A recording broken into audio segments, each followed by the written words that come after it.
కురుక్షేత్రం యుద్ధభూమిలో రక్తరంజితం.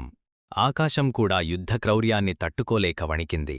ధైర్యవంతుడైన కర్ణుని రథం ఒక్కసారిగా నేలలో ఇరుక్కుపోయింది. అదృష్టం అతనిమీద తిరిగింది. రథచక్రం బయటకు లాగేందుకు కర్ణుడు తన బలంతో పోరాడుతున్నాడు.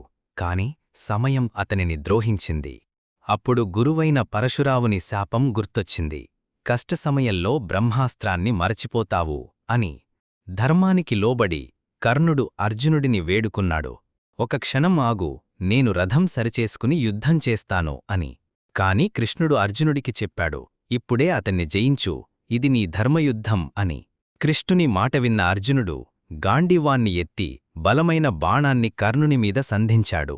ఆ బాణం కర్ణుని ఛాతిని చీల్చింది. మహావీరుడు కురుక్షేత్రపు ధూళిలో కూలిపోయాడు.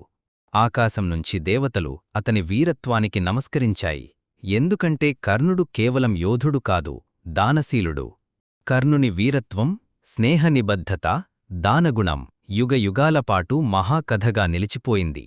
కర్ణుని గురించి మరింత తెలుసుకోవాలంటే మా యూట్యూబ్ ఛానల్ ఎంఎం యూనివర్స్లో పూర్తి వీడియో చూడండి. సబ్స్క్రైబ్ చేయడం మర్చిపోవద్దు.